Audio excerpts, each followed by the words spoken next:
तो साथियों, स्वागत है आपका ज्ञान गंगा आयुर्वेद क्लासेस में। आज हम बात करने वाली है रस शास्त्र वैशेष गणना के पेपर सेकंड के अंतर्गत जो चैप्टर नंबर थर्ड है, अर्थात जो सिंगल ड्रग ब्रैकेट में लिखा क्या है, शुद्ध भस्म शुद्ध एवं पिष्टि। उसके अंतर्गत जो पॉइंट नंबर 10 है उसका नाम है काशीस भस्म। काशीस भस्म के बारे में बात करेंगे। यहाँ पर जो भी है सब कुछ भस्म के बारे में वर्णन है, अर्थात यहाँ पर 10 नंबर काशीस भस्म है, उसके बारे में पढ़ेंगे। तो देखेंगे छोटा सा एग्जाम्पल, काशीस भस्म को हम लोग क्या बोलते हैं, ग्रीन विट्रियोल बोलते हैं। काशीस भस्म को ग्रीन विट्रियोल हम लोग पढ़ के आए हैं। उसका फार्मूला होता है FeSO4 मतलब फेरस सल्फेट और 7H2O। काशीस भस्म का जो यूज होता है हम लोगों ने वहाँ पढ़ा था, स्याही बनाने में यूज होता है, स्याही बनाने में यूज होता है। साथ ही साथ इसके जो पर्याय 2-3 इंपॉर्टेंट पर्याय है जो कि वहाँ भी पढ़ना है, यहाँ भी याद रहेगा तो अच्छा है। खग खेचर पांसुक, खग खेचर पांसुक इसके पर्याय हैं। एक्चुअली हम लोगों ने देखा था कि जो ग्रीन विट्रियल होता है वो काशीस होता है, लेकिन जो ब्लू विट्रियल होता है वो सस्यक या तुत या नीला तोता होता है, जिसका जो केमिकल फार्मूला होता है CuSO4 × 5H2O। तो यहाँ पर 5H2O जबकि यहाँ पर 7H2O है, जबकि यहाँ पर कापर का सल्फेट है, जबकि यहाँ पर आयरन का सल्फेट है काशीस भस्म में। ओके, अब देखेंगे प्रोबेबल मोड ऑफ एक्शन। तो जैसा कि पूर्व में वर्णित भस्मों के समान ही है, कुछ ज़्यादा डिफिकल्ट नहीं है। अब देखेंगे केमिकल कंपोजिशन देखेंगे तो iron oxide, ferric oxide Fe2O3, hydrated metal salt of oxide bracket में FeO/Fe2O3 as saturated by FITR of kasis bhasma. उसके बाद हम लोग फार्माकोडायनेमिक्स एंड फार्माकोकाइनेटिक्स के बारे में बात कर लेते हैं। तो जो काशीस भस्म का जो रस होता है कसाय रस का होता है, गुड़ जो होता है ग्राही होता है, विपाक जो होता है उष्ण/शीत दोनों पाया जाता है। ठीक है, थेरेप्यूटिक प्रॉपर्टी देखेंगे, चिकित्सकीय उपयोग क्या है, ठीक है ना, गुणकर्म क्या है। तो यहाँ दिया हुआ है स्वित्रग्नम, नेत्र अतुलम, विषग्नम, केसरंजनम, वातश्लेष्म आमयहरम, मूत्रकृच्छ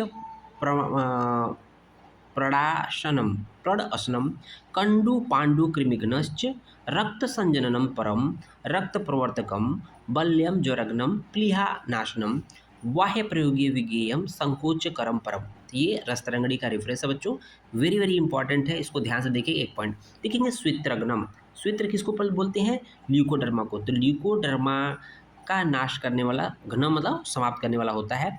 नेत्र तुल्यम, नेत्र अतुलम अर्थात नेत्र के लिए हितकारी होता है। विषग्नम विषनाशक होता है। केसरंजनम, केस रंजन में जो भी डाई बनती है उसमें ये यूज होता है काशीस। ठीक है, वात श्लेष्म, वात कफ जो नामक बीमारियां होती है उसका नाश करने वाला होता है। मूत्रकृच्छ नाशक होता है। कंडू का नाश करता है, पांडु का नाश करता है, साथ ही कृमि का नाश करता है।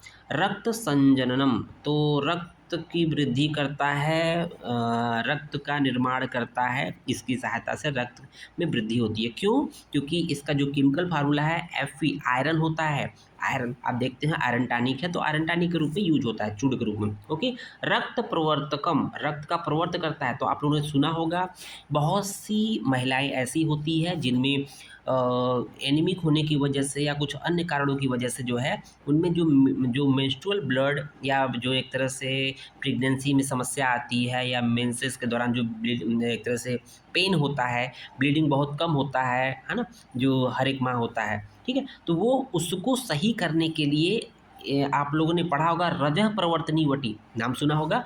उसमें रजह प्रवर्तनी वटी में जो कंटेंट होता है काशीस भी पाया जाता है। ठीक है, उसके साथ साथ एलोवेरा पाया जाता है। ठीक है, घृत कुमारी पाई जाती है जिसको होते हैं, तो काशीस भी पाया जाता है। काशीस का काम क्या है, उसमें आयरन होता है, वो कहीं ना कहीं वो एनीमिक कंडीशन को थोड़ा इंप्रूवमेंट करता है, जिससे कि पुनः रज का प्रवर्तन होने लगता है हर माह। ओके, उसको देखेंगे बल्य होता है, ज्वर का नाश, ज्वरग्न होता है, और प्लीहानाशनम, प्लीहा का नाश करता है। तो इस तरह से इसका जो थेरेप्यूटिक प्रॉपर्टी क्लियर हो गई। ओके, मात्रा देखेंगे 1/2 रत्ती से 2 रत्ती तक होती है, बल काल के हिसाब से, रोगी के बल काल के हिसाब से होता है। ठीक है ना, अनुपान जो होता है मधु होता है।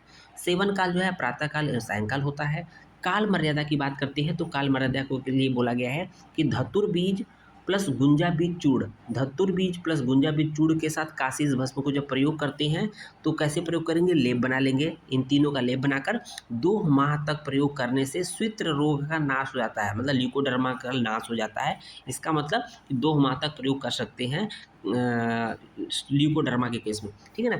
इसमें ये एक चीज़ बोला गया है क्योंकि कासीस भस्म का सेंसिटिव है कि बहुत ज़्यादा मतलब कि जैसे कहीं न कहीं त्वचा पे रिएक्शन ना कर जाए, उससे बचने के लिए प्रयोग से पूर्व स्किन सेंसिटिविटी टेस्ट ज़रूर कर लेना चाहिए, ठीक है, ये ज़रूरी है।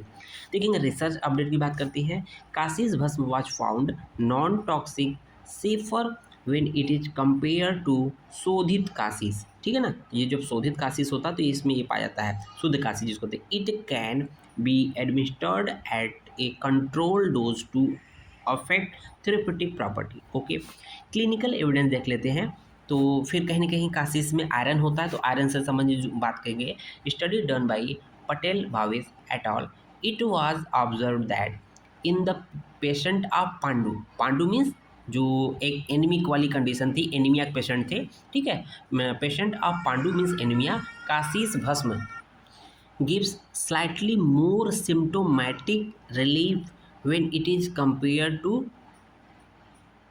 लौह भस्म। मीन्स कासीस भस्म जो है लौह भस्म में आयरन चूर्ण की तुलना में बेहतर रिस्पांस करती है एनीमिया में। ओके,